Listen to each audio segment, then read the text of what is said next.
So mission 3 and mission 4 are going to introduce a new block. That is called the wait for block. This is our yellow block here. And we are going to use it to control the flow of the program.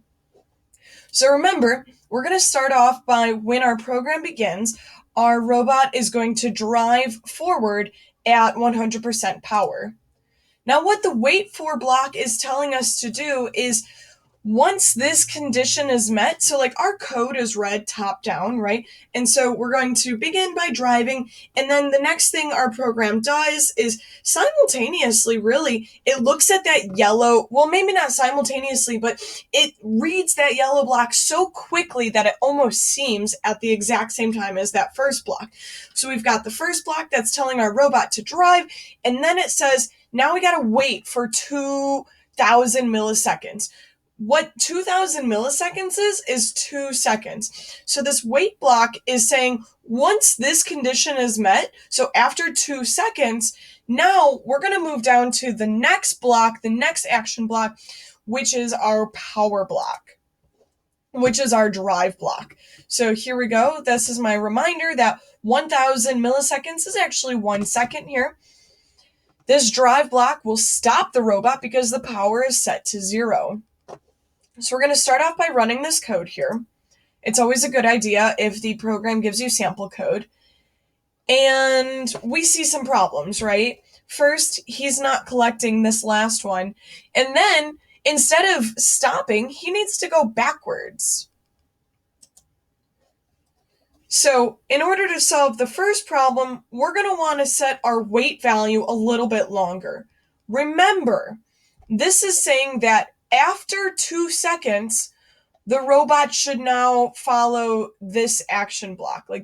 So after 2 seconds, our robot will now have power 0, meaning if you've got no power, you're not going anywhere, and move forward doesn't matter because he's stopped.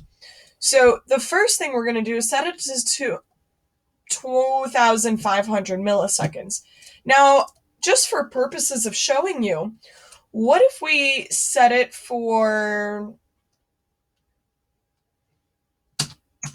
1,000 milliseconds? Think about it. 1,000 milliseconds is actually 1 second. And so what this code is now reading is when our program begins, our robot will drive forward for 1 second and then stop. Let's see that in action. Oh, Coder Z actually won't let me do anything other than the correct answer. Now what this program is saying, and it's always a good idea to kind of start reading the code out loud to yourself. It's a little less weird because we're at home, and so we don't have to overhear ourselves, right? So when the program begins, a robot will drive forward at full power for 2.5 seconds, and then he's going to stop. Well, we want him to go backwards, right? And so an easy way to make him go backwards is to do negative 100. And now the code should run perfectly. Boom, boom, boom, boom, boom.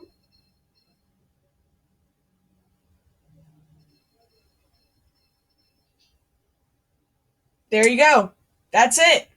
What I want you to do is to go ahead and practice the next mission and see if you can get it by using this help